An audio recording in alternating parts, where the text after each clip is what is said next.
I fell in love with my boss in a New York lab. He was married. He swore he was going to divorce her, and I believed him. Until two lines on a pregnancy test exposed the truth. That's when I learned something I wish someone had told me sooner.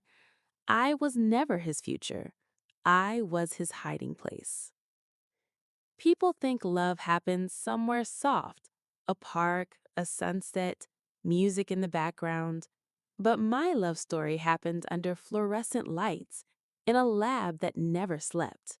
Machines beeping, phones ringing, samples arriving like clockwork, and me trying to build a life in a city that makes you feel invisible even when you're surrounded by millions of people. My name is Emily Parker. I was 28, and I'm the type people describe the same way every time. Professional, quiet, reliable. The woman who doesn't gossip, the woman who keeps her head down, hits her deadlines, and stays late without complaining. New York was brutal. The noise, the speed, the cold that crawls into your bones. I moved there from Texas because I wanted independence. I wanted to prove I could build a life on my own. And I could, but I can doesn't always mean I'm okay. Most days, I left my apartment before sunrise and came home after dark. My windows faced a narrow alley that barely saw sunlight. Even my plants died. So I threw myself into work because work was the only thing that felt stable. In a lab, the rules are simple. If you follow the procedure, you get the result. No interpretation. No maybe. No depends. That's what I believed. Until I met him, Dr. Ethan Caldwell. Not a medical doctor. He had a PhD, but everyone called him doctor anyway. He ran the department. When Ethan spoke in meetings, people went quiet. When he walked the hallways, conversations lowered without anyone noticing they were doing it. Not from fear, from respect. And I knew he was married. From day one. Wedding ring, family photos in his office, two kids with crooked smiles, and a blonde woman who looked like she belonged on a magazine cover. A picture-perfect family. And I wasn't looking for a married man. I wasn't even looking for a man. I was looking for something simple, a steady life in a city that didn't care about me. At first, Ethan and I were just boss and senior analyst, strictly work. He trusted me with critical tasks because I was good. Not good for my age, not good for a woman, just good. And in a lab, competence is everything. But labs do something to people. They trap you together in moments that don't feel romantic, but feel intimate. Because when everyone goes home and it's just you, the machines, the chemical smell, the white light, and someone next to you who's just as exhausted, it feels like sharing a trench. The first night we were alone, something went wrong. A run started spitting out results that didn't make sense. Patients were waiting. The ER doesn't care that it's late. A critical result doesn't wait because you're tired. Everyone else wanted to leave. Ethan stayed. He didn't delegate. He didn't say, handle it. He rolled up his sleeves and worked beside me. We found the issue. Tiny, technical, easy to miss. And when we fixed it, he didn't blame me. He didn't embarrass me. He just looked at me and said, "Good catch. Most people wouldn't have noticed that in time." One sentence. That's it. But I wasn't used to a man with power respecting me like that. No flirting, no performance, just respect. And it cracked something open in me. After that, Ethan started pulling me into more projects. "Can you look at this with me? I want your opinion. I need you on this." I told myself it was normal. I told myself I was just valuable. But then came the little moments. The extra second when I looked up and realized he was already staring. The way he stood closer than necessary when he pointed at a chart. The silence held too long after I laughed at something stupid. Nothing happened for months. Not physical, not obvious. It was slow, emotional, a friendship disguised as efficiency. And in that slowness, he built something in me I didn't notice forming: dependence.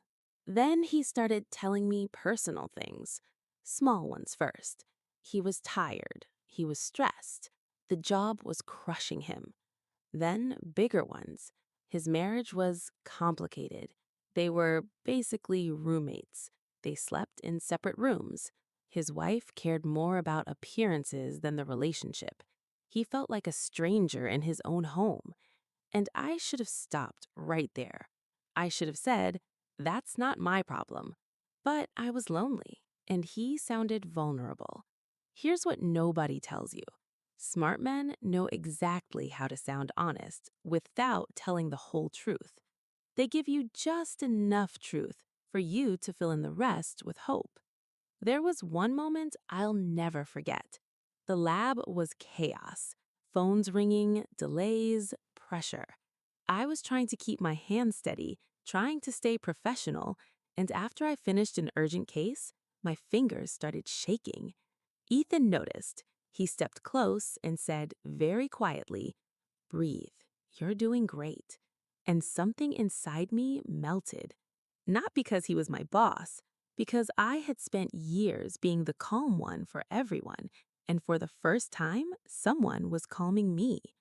That night, after the chaos, we sat in the break room. Cold coffee, white lights, that strange midnight silence. Ethan looked at me and said, "Emily, I didn't want this to happen." I didn't even know what "this" meant yet. Then he leaned in, slowly, like he was giving me a chance to stop it, and I didn't. The first kiss was soft, almost sad, like a decision made with guilt, and I still convinced myself it was love. After that, he told me what I wanted to hear. He said he was separating, not officially yet, but emotionally. He said it was only a matter of time. He said lawyers were involved. He didn't want to hurt his kids. He couldn't do it suddenly. And I held on to that story like it was a diagnosis I needed to survive. Because when you want to believe something, you start treating every breadcrumb like proof. If he stayed late with me, I thought, this is real. If he texted, "Did you get home safe?" I thought, this is love. If he said, "You're the best part of my day," I thought, this will end well. Our relationship lasted 2 years. 2 years of hiding. 2 years of deleted messages. 2 years of soon. 2 years of after this. 2 years of me celebrating crumbs because crumbs felt like a future. And the worst part? Ethan wasn't cruel. He was affectionate, attentive, calm. He listened. But he was also a master of promising without committing. Whenever I asked, "What's going to happen?" he said, "I'm working on it." Whenever I pushed, he said, "Don't pressure me. This is complicated." Whenever I cried, he held me. And then he went right back to his life. And I kept explaining it away. He has kids. He has a mortgage. He has a life built already. What I didn't understand was this: he didn't have a life he wanted to leave. He had a life that protected him, and I was the escape, not the destination. I became two people. At work, I was perfect, quiet, professional, untouchable. At home, I was a woman waiting for a text, waiting for a promise to become real, waiting to be chosen. Then my body stopped cooperating with my denial. I started feeling strange. Not normal tired, different. Nausea, dizziness, a heaviness in my bones. One day, the smell of disinfectant hit me and my stomach flipped so hard I had to grip the counter. And then my body gave me a deadline Ethan couldn't talk his way out of. That week, I bought a pregnancy test. I didn't tell anyone. I locked myself in the bathroom of my tiny apartment. I set the test on the sink. I tried to breathe. And then 2 lines appeared. 2 small lines that weighed 1,000 pounds. I didn't scream. I didn't celebrate. I just stared, like I was looking at a result I didn't want to confirm. My brain went into survival mode. When? How? What do I do? But my heart did one thing. It felt fear, and under the fear, a tiny spark. Because no matter how messy the situation was, this was still a life. When I told Ethan, I saw a face I had never seen in 2 years. I met him in his office, closed the door. My hands were shaking. I'm pregnant. He froze. Then his face hardened. No yelling, no tears, no panic. Something worse. He went cold. He told me to sit down. He sat across the desk, far away, like I was suddenly an HR problem. And he said, "Emily, this can't leave this room." In that moment, I stopped being a woman he loved and became a problem he needed to manage. My stomach dropped. He spoke fast, like he'd rehearsed. "I can't have this child. Not like this. I can't risk my family." I tried to speak. He lifted his hand like he was controlling a meeting. "I'll support you financially. Appointments, whatever you need. But I can't put my name on anything. I can't be involved." I stared at him. "What are you saying?" His jaw tightened. "I'm saying I need to fix my marriage." And that's when everything clicked. He wasn't stuck. He wasn't trapped. He wasn't waiting for the right time. He didn't want to leave. And now that there was a real consequence with the due date, he was running back to the life that protected him. I asked if he would at least meet his child.